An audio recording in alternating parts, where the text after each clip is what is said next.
감사합니다. 오늘 우리에게 주신 말씀 에스라서 9장 1절로 8절까지 보겠습니다. 에스라 9장 1절로 8절의 말씀 구약성경 723면에 있습니다. 에스라서 9장 1절로 8절의 말씀 우리 한 절씩 교독하지요. 이 일 후에 방백들이 내게 나와 이르되 이스라엘 백성과 제사장들과 레위 사람들이 이 땅 백성들에게서 떠나지 아니하고 가나안 사람들과 헷 사람들과 브리스 사람들과 여부수 사람들과 암몬 사람들과 모압 사람들과 애굽 사람들과 아모리 사람들의 가증한 일을 행하여 그들의 딸을 맞이하여 아내와 며느리로 삼아 거룩한 자손이 그 지방 사람들과 서로 섞이게 하는데 방백들과 고관들이 이 죄에 더욱 으뜸이 되었다 하는지라. 내가 이 일을 듣고 속옷과 겉옷을 찢고 머리털과 수염을 뜯으며 기가 막혀 앉으니 이에 이스라엘의 하나님의 말씀으로 말미암아 떠는 자가 사로잡혔던 이 사람들의 죄 때문에 다 내게로 모여오더라. 내가 저녁 제사 드릴 때까지 기가 막혀 앉았더니 저녁 제사를 드릴 때에 내가 근심 중에 일어나서 속옷과 겉옷을 찢은 채 무릎을 꿇고 나의 하나님 여호와를 향하여 손을 들고 말하기를 나의 하나님이여 내가 부끄럽고 낯이 뜨거워서 감히 나의 하나님을 향하여 얼굴을 듣지 못하오니 이는 우리 죄악이 많아 정수리에 넘치고 우리 허물이 커서 하늘에 미침이니이다. 우리 조상들의 때로부터 오늘까지 우리의 죄가 심하매 우리의 죄악으로 말미암아 우리와 우리 왕들과 우리 제사장들을 여러 나라 왕들의 손에 넘기사 칼에 죽으며 사로잡히며 노략을 당하며 얼굴을 부끄럽게 하심이 오늘날과 같으니이다. 이제 우리 하나님 여호와께서 우리에게 잠시 동안 은혜를 베푸사 얼마를 남겨두어 피하게 하신 우리를 그 거룩한 처소에 박힌 목과 같게 하시고 우리 하나님이 우리 눈을 밝히사 우리가 종노릇 하는 중에서 조금 소생하게 하셨나이다. 아멘. 아멘. 할렐루야. 감사합니다. 우리 옆에 있는 분들하고 인사 한번 하시죠. 잘 오셨습니다. 사랑합니다. 축복합니다. 네, 인사는 막 환하게 기쁨으로 그렇게 하시면 좋습니다. 인간이라는 존재가 처음으로 자기 의지 가운데 자기 의견을 주장하면서 행했던 것이 바로 선과 악을 알게 하는 나무의 열매를 따먹은 거예요. 하나님의 명령 가운데서 불순종하여서 처음으로 그 뜻과 명령 거슬러서 이 사단의 유혹에 넘어가서 선악과 그 열매를 따 먹은 거지요. 그래서 그런지 몰라도 우리에게는 선악을 구분하는데 탁월하고 기민한 사람들이 많습니다. 문제를 보면요, 무엇이 문제인지 무엇이 그 문제의 근본인지를 깨닫는 거예요. 특별히 사람들 보면요, 자기 문제보다는 남의 문제를 파악하는 데 더 뛰어납니다. 그래서 예수님도 말씀하시기를 자기 눈에 있는 들보는 보지 못하면서 다른 사람 눈에 있는 그 티끌, 그 작은 티, 그거 하나까지 밝히 본다 말씀하셨지요. 이렇게 다른 사람의 티끌을 찾아내어서 잘못을 지적하고 문제를 탓하는 것을 정죄라고 합니다. 문제를 이야기하는 거예요.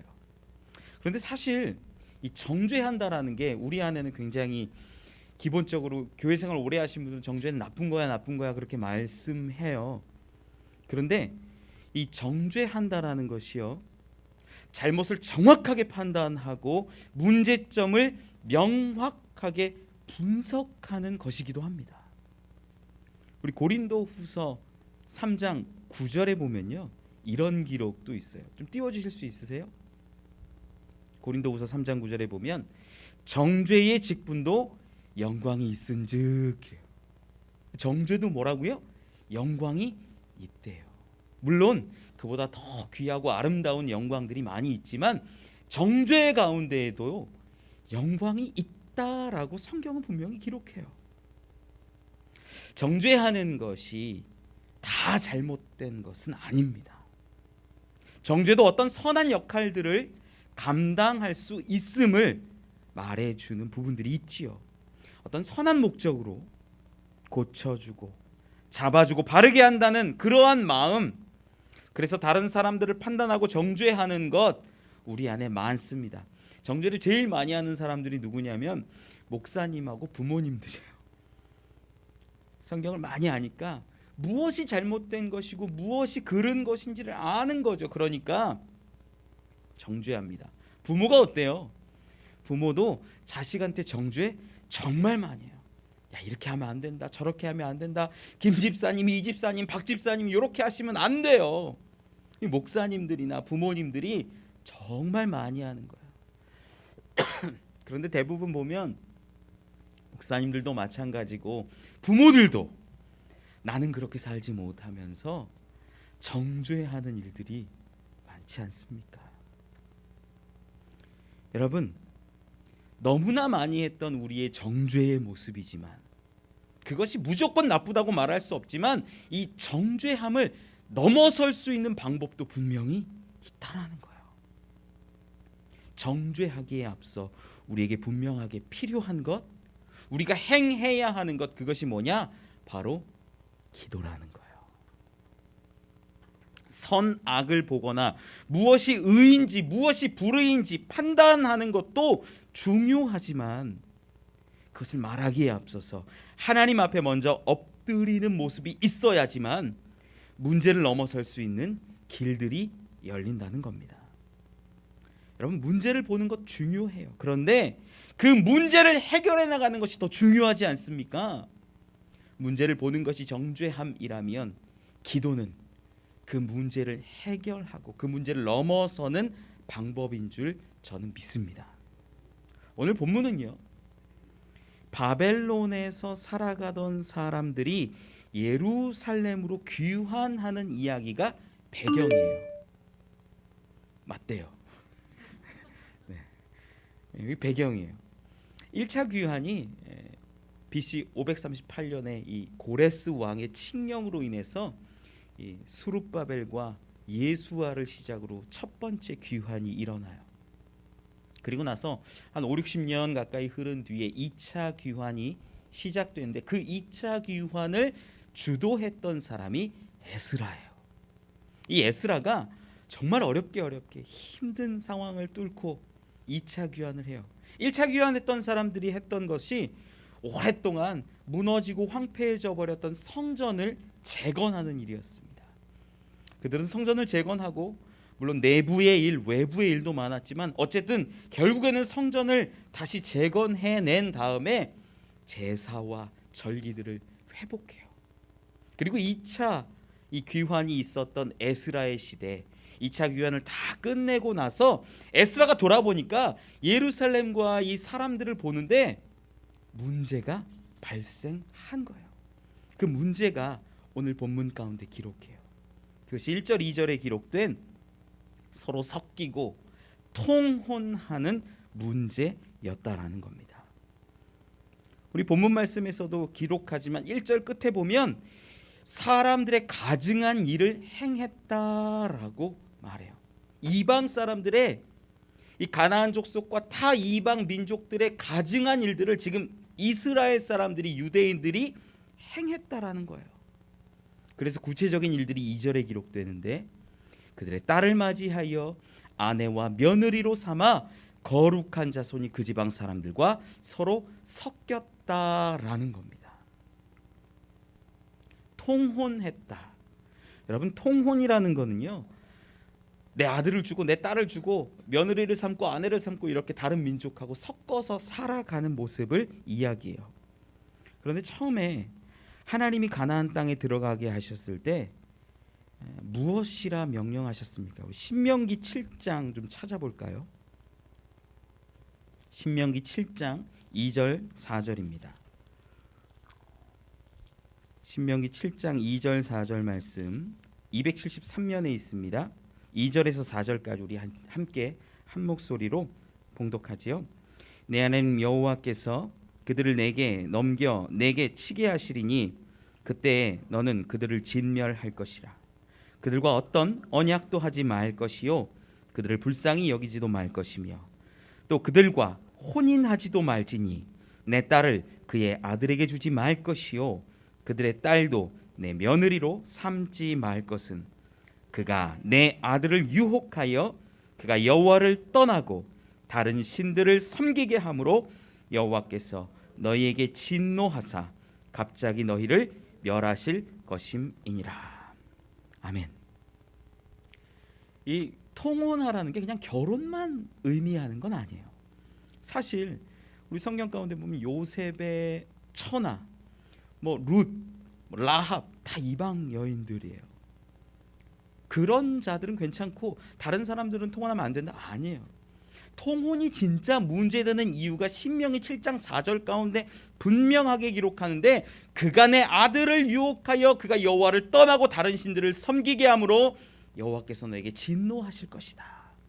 즉 다른 신들을 섬기게 하고 다른 것들을 따르게 하는 그것이 문제되기 때문에 통혼하지 말라라고 말씀하는 겁니다. 오늘 에스라서 9장 이 실제로 본문 2절 가운데는 이런 기록이 있어요. 그 지방 사람들과 서로 섞이게 하는데, 이 섞이다라는 단어가 히브리어로 아라브라고 해요. 아라브.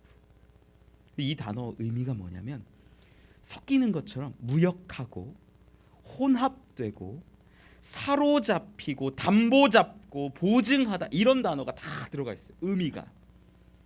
이런 의미가 있다라는 것, 이방 사람들의 그 가증한 모습이었던 통혼을 행함으로 인하여서 하나님의 백성과 이방 사람들이 얽히고 설켜서 서로 사로잡힌다는 거예요. 담보 잡힌다라는 거예요. 이방 사람들을 하나님 앞에서 보증하게 된다라는 거예요. 여러분, 이러한 일들이 지금 예루살렘 가운데 유대 땅에 가득했다라는 거예요. 그리고 오늘 본문 2절 말씀 끝에 보면 방백과 고관이 그 죄 가운데 더욱 으뜸되었다라고 기록합니다. 이것을 본 에스라는요, 망연자실해요. 절망해요. 오늘 본문 3절 가운데 기록하죠. 내가 이 일을 듣고 속옷과 겉옷을 찢고 머리털과 수염을 뜯으며 기가 막혀 앉으니. 이 옷을 찢는다라는 건 유대인들 가운데 절망을 의미합니다. 어떻게 할 수 없다라는 것들을 이야기해요. 에스더서 가운데에도 유대인을 멸절하겠다라는 그 왕의 조서가 막 이렇게 준비되니까 그때 모르드게가 겉옷을 찢어요. 우리가 다 죽게 되었구나, 절망이구나, 이제 소망이 없구나, 이럴 때에 옷을 찢는 거예요. 지금 에스라는 겉옷뿐만 아니라 속옷까지 찢습니다. 하나님 앞에 어쩌면 알몸으로 그렇게 나와 있는 상태인 거예요. 그리고 더한 것이 머리털과 수염을 뜯었다라고 기록해요. 에스라는요, 사실 원래 있었던 바벨론, 그 바사라는 제국 가운데 왕에게 인정받던 사람이에요. 얼마나 인정을 받았던지 성경을 보면요, 그가 왕에게 구하는 것은 다 받았다라는 기록이 있을 정도예요. 아니, 다른 나라의 속국에 그래봤자 율법학자 정도 되는 사람이 왕에게 인정을 어떻게 받았길래 왕에게 구하는 것을 다 받을 수 있을까? 그는 제사장이면서 율법학자였는데 그의 삶을 추정할 수 있지요. 온전했을 겁니다. 거룩했을 겁니다. 그런데 그가 지금 와서 유대 땅을 보고 예루살렘을 보니까 통혼하고 가증한 일들을 행하고 정말 소망이 없는 거예요. 제사장들과 레위인들이, 방백들이 그 일들에 으뜸이 되어서 범죄하고 악행하고 있었던 겁니다. 내가 무슨 제사장으로 살아가며 내가 무슨 율법학자로 살아가냐. 자기의 머리털과 수염을 뜯는 행위, 자존심과 자존감이, 자기의 명예가 다 무너진 것을 드러내는 거죠. 그런데 그때 그가 기도하기 시작해요. 오늘 3절 4절 가운데 끝에 보면 기가 막혀 앉아 있었다라는 기록이 2번이나 등장하는데, 그럼에도 불구하고 5절 이후에는 그가 기도를 시작하게 됩니다. 회개의 기도, 간절한 기도. 오늘 말씀을 통해서 이스라엘의 무너진 신앙과 그 삶을 보고 또 절망에 빠져버린 에스라가 어떻게 힘을 얻었으며 어떻게 기도를 하고 소망을 회복하는지를 함께 살펴보기를 원합니다. 첫 번째는요, 하나님의 말씀을 두려워하는 자들이 함께 할 때 회복이 시작된다라는 겁니다. 망연자실에서 시르이에 빠져버린 에스라, 그는 학사로서, 제사장으로서 이제 성전이 완성되었고 이 제사가 회복되고 절기가 다시 회복된 이스라엘에 돌아올 때 얼마나 기뻤을까요? 이제 하나님의 나라가 회복됩니다. 이스라엘이 유대 땅이 다시 아름답게 세워지기를 원합니다. 그런 마음으로 2번째 귀환에 이른 것 아니겠습니까? 그런데 그가 와서 보니까 무너져 있는 거예요. 타락해 있는 거예요. 출애굽기 34장 15절 16절에 이렇게 기록해요. 같이 한번 우리 화면 보고 고백해 보죠. 너는 삼가 그 땅의 주민과 언약을 세우지 말지니 이는 그들이 모든 신을 음란하게 섬기며 그들의 신들에게 제물을 드리고 너를 청하면 내가 그 제물을 먹을까 함이며 또 내가 그들의 딸들을 내 아들들의 아내로 삼음으로 그들의 딸들이 그들의 신들을 음란하게 섬기며 내 아들에게 그들의 신들을 음란하게 섬기게 할까 함이니라. 음란하게 이방의 신들을 섬기고 이방의 신들과 함께 살아갈 것을 염려했던 하나님의 마음이 기록되어 있지요. 그런데 지금 에스라가 예루살렘에 와서 보니까 어때요? 통혼이 만연해 있는 거예요. 가증한 그들의 일들이 가득 차 있는 거예요. 방백과 고관 제사장들이 그러한 일에 으뜸이 되고 앞장섰습니다. 하나님의 말씀 붙들고 지금 먼 이 바벨론에서 지금 유대 예루살렘까지 나온 그 에스라의 마음이 얼마나 통탄스러웠겠습니까? 그래서 기가 막혀 앉아 있었던 거죠. 모든 것이 무너져 버린, 성경의 표현을 빌리자면 겉옷과 속옷을 찢고 머리털과 수염을 뜯었던 그가, 절망 가운데 빠져버린 그가 어떻게 다시 기도할 수 있었을까? 어떻게 다시 회복하여서 회개의 기도를 읊조리고 하나님께 손을 들고 무릎을 꿇고 기도하고 외칠 수 있었을까? 오늘 4절을 한번 같이 읽어봤으면 좋겠어요. 4절 같이 한번 읽어볼까요? 시작. 이에 이스라엘의 하나님의 말씀으로 말미암아 떠는 자가 사로잡혔던 이 사람들의 죄 때문에 다 내게로 모여 오더라. 여기까지 보죠. 대부분이 이방의 문화, 통혼, 이방신을 섬기는 일에 사로잡혀 있었던 그 상황 가운데에서도 이스라엘 하나님의 말씀으로 말미암아 떨고 있고 두려워하고 염려하며 그 삶으로부터 떠났던 자들이 분명히 있었다라는 거예요. 그들이 지금 에스라에게로 다 모여오고 있었음을 성경은 기록해요. 무너진 이스라엘의 신앙과 삶 가운데에서도 하나님의 말씀으로 인하여서 두려워하고 떠는 자들이 분명히 있었다라는 거죠. 그들이 에스라에게 나아옵니다. 에스라는 기가 막혀서 망연자실해서 정말 아무것도 할 수 없는 그 상황 가운데 그래도 하나님의 말씀을 두려워하고 말씀대로 살았던 몇몇 사람들이 다가오는 것을 보고 어쩌면 힘을 얻었을 겁니다.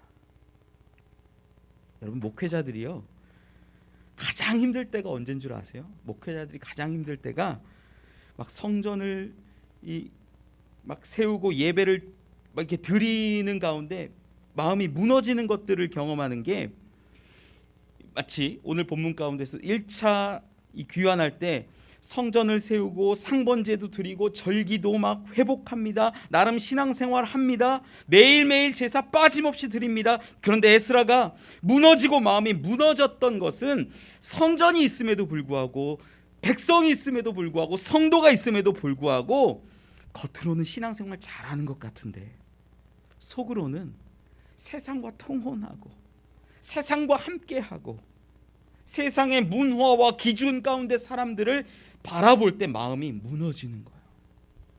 목회자가 힘든 건 그거예요. 야, 저 집사님은 저 장로님은 저 권사님은 와서 야, 예배 한 번도 안 빠지고 잘 드려. 야, 헌금도 한 번도 안 빠지고 잘해. 11조도 다 해. 모든 기도회 다 참석해.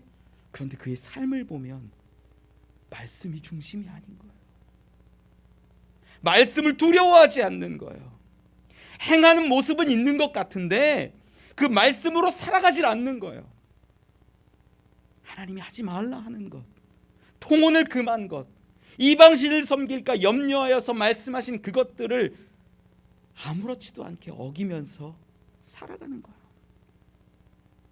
그러한 세속적인 모습이 그 심중에 보이면 목회자는요, 야, 내가 가르쳤는데, 내가 선포했는데, 말했는데 왜 저렇게 물질 중심으로 살아갈까, 세상 중심으로 살아갈까, 세상의 안녕과 평화와 번영을 바라면서 세상으로만 나아갈까, 이걸 보면 마음이 무너지는 거예요.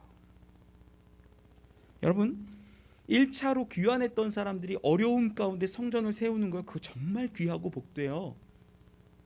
처음에는요, 이 스룹바벨과 예수아가 이 귀환했을 때에 성전을 세울 때 이방 사람들이 막 와가지고 야, 우리도 성전 같이 세우자, 우리가 도와줄게. 그럴 때 결연하게 그것을 물리칩니다.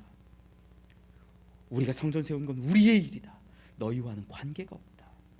그랬는데 이 58년의 시간이 흐르는 가운데 이 스룹바벨도 죽었을 것이고 예수아도 죽었을 것이고 사람들이 야, 성전을 세우고 예배는 드리는데 뭐 똑같아. 이방을 바라보니까 이미 수십 년 동안 그 자리에서 털을 닦고 물질을 축적하고 여러 것들을 세웠던 사람들을 보니까 더 대단해 보이는 거예요. 야, 저들과 함께하면 더 좋겠다. 저들과 함께하면 더 유익하겠다. 더 번영하겠다. 풍부하겠다. 풍성할 수 있겠다. 그런 소망을 가지고 통혼하지 않았겠습니까? 여러분, 이것이 가증한 일의 시작이 된다라는 것을 분명 깨달을 수 있기를 원합니다. 그럼에도 불구하고 에스라는 이스라엘의 하나님의 그 말씀을 두려워하고 떠는 자들을 바라봅니다. 그들이 다가옵니다. 그것으로 힘을 얻었습니다.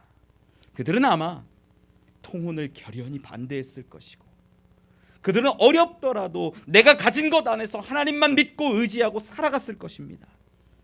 그들을 보니까 기도의 마음이 회복되었던 것은 아닐까요?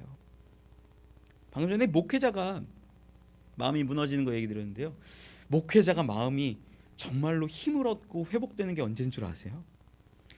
성전 예배 드리는데 여기 꽉 차는 거요? 아니에요. 언젠가는 막 헌금을 했는데 야, 재정이 엄청나게 찼어. 누가 야, 11조로 1억을 했어. 그럼 막 마음이 기쁠까요? 아니에요. 그런 걸로 기쁘지 않아요.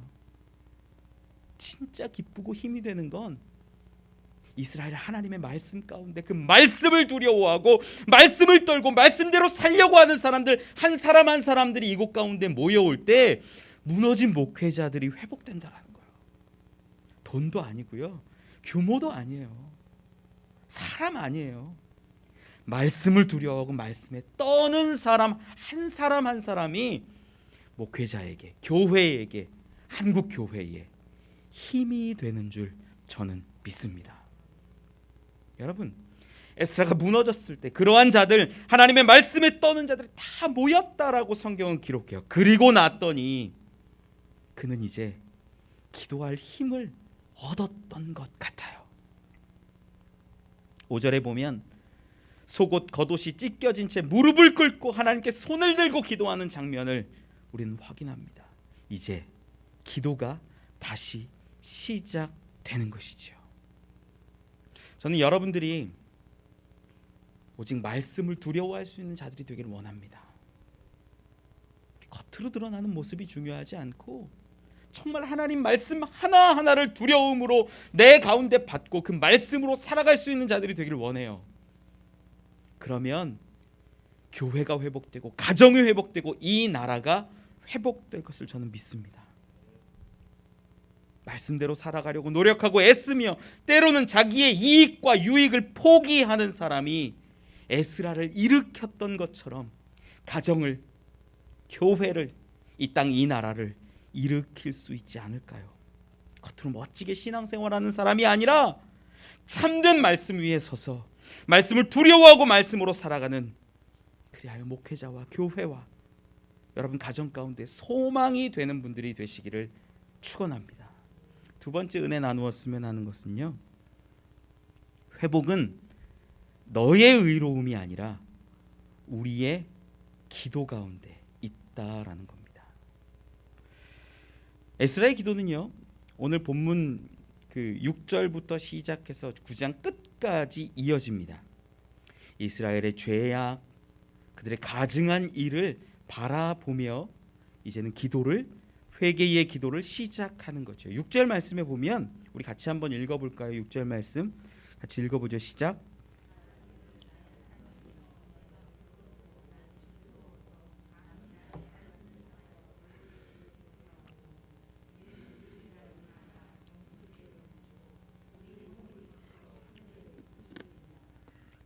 아멘. 놀라운 기도입니다. 기도의 시작이 어떻게 돼요? 나의 하나님이여, 내가 부끄럽고 낯이 뜨거워서. 이 원어 성경을 좀 보면요, 여기에 내가 부끄럽고 나의 낯이 뜨거워서 이렇게 나라는 단어가 더 들어가요. 몇 번이 더 들어가요. 하나님을 향하여 나의 얼굴을 들지 못하오니 나의 부끄러움과 나의 낯이 뜨겁고 내 얼굴을 하나님 앞에 들을 수가 없습니다 라고 이렇게 기록해요. 그리고 6절에 중간부터는 뭐라고 기록해요?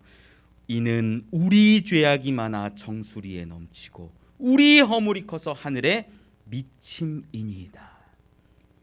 죄악과 허물을 이야기하는데 뭐라고 얘기해요? 우리라고 말해요. 지금요, 에스라가 먼저 발견한 건 뭐예요? 지금 이스라엘 백성들이, 유대인들이 방백부터 제사장이나 레위인들, 그런 사람들이 오히려 통혼에 앞장서고 무너졌던 신앙의 삶을 보았는데, 지금 저들의 죄악이라고 이야기하지 않고 나의 부끄러움과 우리의 허물과 우리의 죄악이라고 얘기하는 건 1인칭으로 바뀌었어요. 저들이 잘못했는데, 저들이 통혼했는데, 저들의 문제인데, 지금 기도의 내용은 나의 부끄러움과 우리의 허물, 우리의 죄악이라고 분명하게, 놀랍게, 이상하게 바뀌어가고 있다는 겁니다. 많은 사람들이 제가 서두에 이야기했던 것처럼 정죄를 너무나 잘해요. 저도 정죄 잘합니다. 문제 파악을 잘한다는 거예요. 똑똑하면 똑똑할수록 정죄 잘해요. 똑똑한 사람들의 특징입니다. 왜냐? 보이거든요. 잘못된 게 보이는 거예요. 그거 어쩔 수 없어요. 아담과 하와로부터 이어진 어떤 성향 같은 거예요. 문제 파악 잘해요.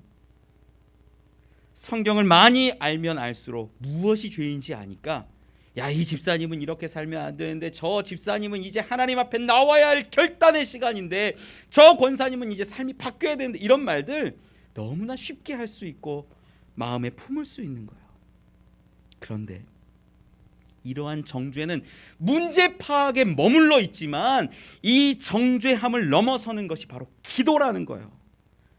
기도를 통해서 바뀐 게 뭡니까? 저들의 죄악이 바뀌어서 우리의 허물이 된다라는 거예요. 이것이 기도의 능력이에요. 저도 그래요.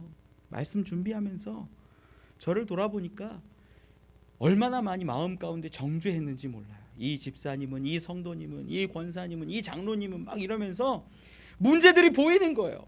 잘못된 환경들이 보이는 거예요. 좀 결단했으면 좋겠고 바뀌었으면 좋겠고, 그런 마음들이 제 가운데 얼마나 많겠습니까? 그런데 기도를 하면 기도를 할수록 하나님은요 저의 허물을 보게 하시는 거예요. 제가 잘 가르치지 못해서, 제가 더 섬겨주지 못해서, 제가 더 분명하게 복음을 전하지 못해서 저들이 무너진 것 같다는 마음을 주십니다. 그래서 기도하게 돼요. 하나님, 저의 허물입니다. 우리의 죄악입니다.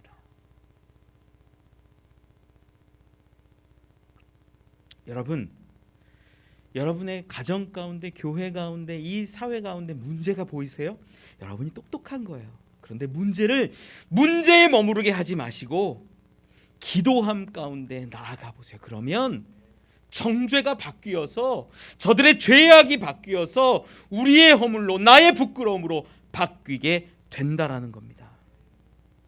여러분, 이 원리는요, 에스라가 지금 기도한 이 기도의 원리는요 동일하게 지금도 적용돼요. 가정에서도, 교회에서도, 이 땅 가운데에서도, 한국 교회에서도 동일하다라는 거예요. 신앙을 머리로 한다면 정죄에서 멈출 수 있지만, 신앙을 가슴으로 하고 울며 기도하는 것으로 한다면 그제서야 담금질되고 완성되는 게 신앙의 삶이라는 거예요. 기도하면 저들의 죄악이 바뀌어 우리의 죄악, 나의 허물, 나의 부끄러움이 된다라는 거죠. 중세 그 스콜라 철학의 위대한 학자 중에 피에르 아벨라르라는 분이 있어요. 굉장히 유명했던 분인데, 이 사람이, 이 학자가 제자를 뽑는다라는 이야기를 하니까 정말 많은 사람들이 유럽에서 이 사람의 제자가 되기 위해서 아벨라르 선생에게 다가왔습니다. 그런데 너무 많은 사람들이 있었는데 서로 이제 이야기하고 하다 보니까, 야, 난 자질이 부족하네, 나는 배움이 부족하네 하면 알아서 떨어져 나가고 몇 명 남은 거예요. 최종적으로 남았던 사람이 3명인데 이 피에르 아벨라르가 이야기합니다. 나는 한 명의 제자만 뽑겠다. 그리고 내 질문에 답하는 사람을 보고 한 명만 구하겠다. 뭐라고 얘기를 했냐면, 길을 가다가 정말 귀한 황금 덩어리를 만약에 발견한다면 자네들은 어떻게 할 것인가, 이렇게 물었어요. 그러니까 아벨라르의 그 질문에 제자 후보 3명이 각각 대답을 합니다. 첫 번째 사람은요, 그건 당연히 주인에게 돌려주어야 합니다. 제 것이 아니기 때문에 그 주인에게 돌려주기 위해 애쓰겠습니다. 두 번째 사람은 어떻게 대답을 하냐면, 저는 부족하고 연약해서 만약에 그러한 황금을 보았다면 솔직하게 저는 죽고 제 것으로 만들었을 것 같습니다. 굉장히 솔직한 대답을 했어요. 세 번째 사람은 이렇게 말합니다. 가장 먼저는 저도 갖고 싶은 마음이 들 것 같습니다. 그러나 그래서는 안 된다고 양심이 그 욕심을 막을 것 같습니다. 그리고 저는 이것을 위해서 하나님께 기도하겠습니다. 어떤 사람을 그가 제자로 맞아들였을까요? 첫 번째 사람은요, 명철한 도덕적인 사람입니다. 두 번째 사람은요, 솔직하고 자기의 거짓이 없는, 꾸밈이 없는 그러한 사람일 수 있습니다. 그런데 세 번째 사람은 그러한 욕심도 있고 그러한 그것을 이겨낼 수 있는 양심도 있지만 더 나아가 하나님께 구하고 기도할 수 있는 사람이었다라는 거예요. 세 번째 사람을 제자로 삼았지요. 여러분, 문제의 진단을 통해서 여러분의 가정을 바라보지 마십시오. 교회를 바라보지 말고 이 땅, 이 사회를 바라보지 마십시오.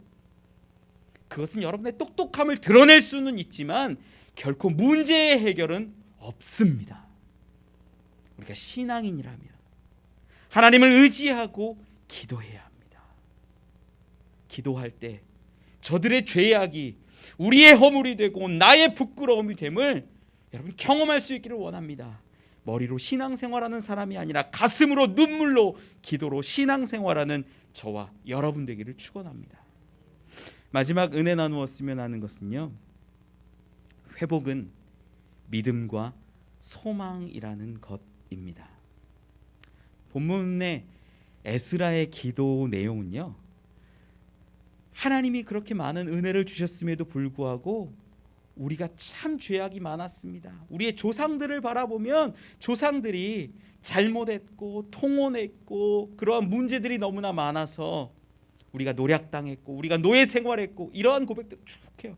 그럼에도 불구하고 하나님이 은혜를 주셔서 몇몇 사람들을 남겨주셨고 종살이했던 그 상황 가운데서도 한 사람 한 사람을 부르셔서 귀환하게 하셨고 오늘날에 이르게 하셨습니다 라고 이야기해요. 그 이야기가 사실은 이 15절 끝까지 쭉 이어집니다. 그런데 오늘 본문을 잘 읽어보고 15절까지 보셔도 괜찮아요. 시간 있으면 꼭 보세요. 쭉 보시면 아주 이상하고 특이한 점을 하나 발견할 수 있어요. 그게 뭐냐면 일반적인 회개 기도랑 좀 다르다라는 거예요. 일반적인 회개 기도는요, 어떻게 기도하냐면 하나님 뭐 잘못했습니다, 뭐 훔쳤습니다, 미워했습니다, 뭐 나쁜 마음을 품었습니다, 뭐 쭉 나의 잘못들을 이야기하고 용서해 주세요라고 보통 맺어지는 게 회개의 기도인데, 오늘 본문에는요 15절까지 눈 씻고 찾아봐도 용서해 달라는 기록이 없어요. 회개의 기도를 하는 것 같은데 용서해 달라고 간구하는 내용이 없다라는 겁니다. 용서를 구하는 것이 일반적인 회개 기도 아닙니까? 잘못한 고백은 있지만 용서를 구하진 않습니다. 에스라가 그렇게 기도해요. 왜 그럴까요? 8절 말씀을 보면 우리가 왜 그런지 알 수 있어요. 우리 8절 말씀 같이 한번 읽어볼까요? 시작.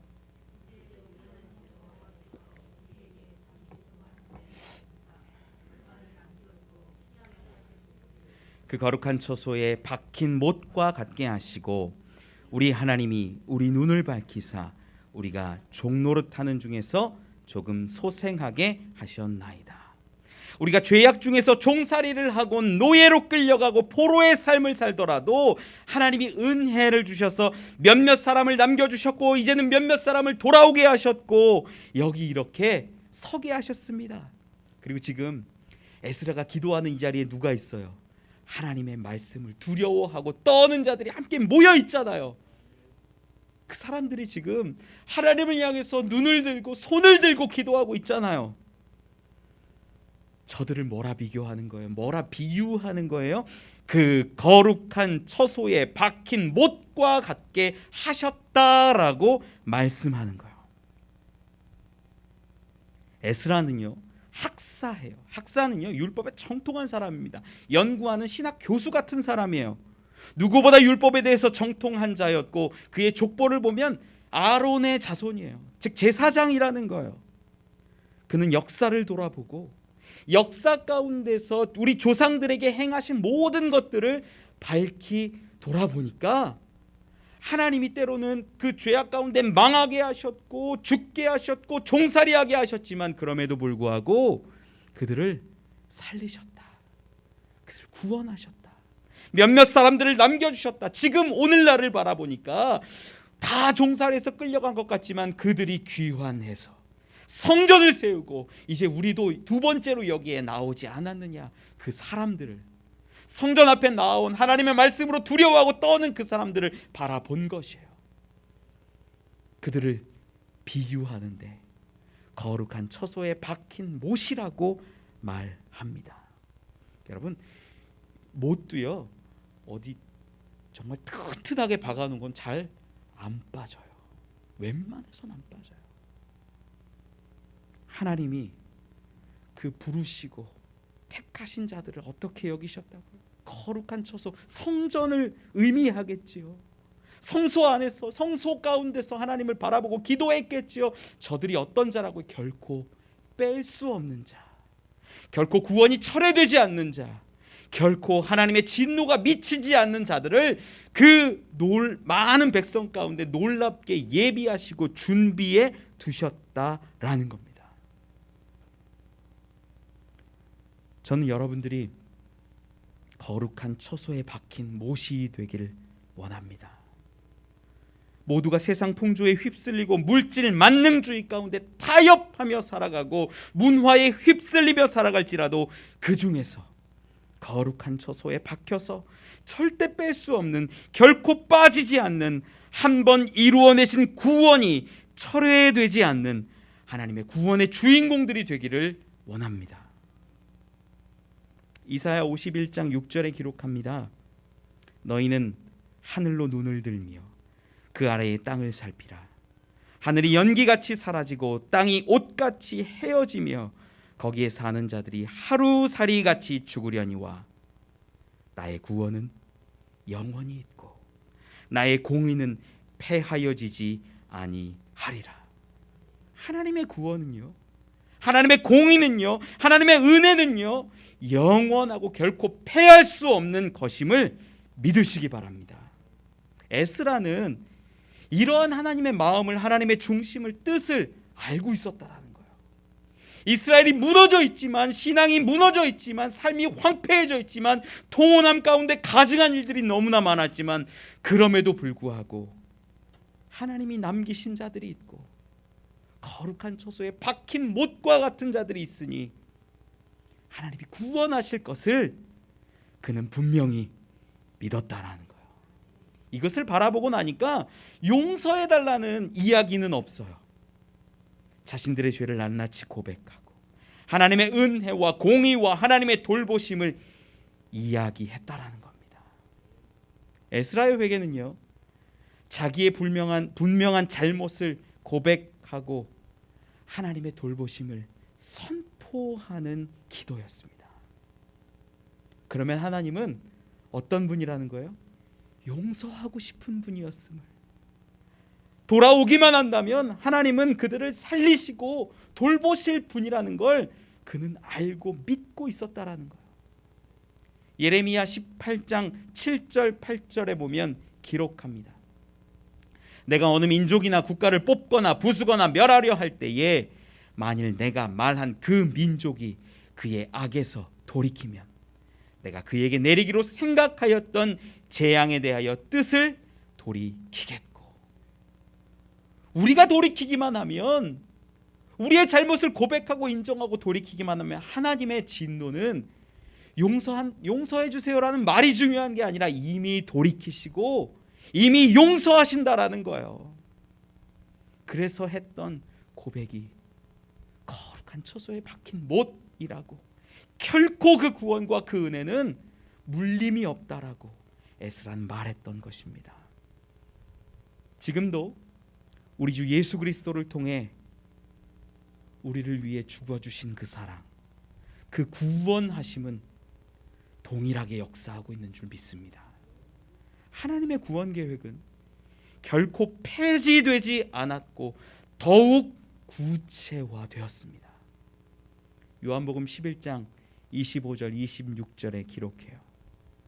예수께서 이르시되 나는 부활이요 생명이니 나를 믿는 자는 죽어도 살겠고 무릇 살아서 나를 믿는 자는 영원히 죽지 아니하리니 이것을 내가 믿느냐. 예수를 믿음이 영생임을 분명히 선포하셨습니다.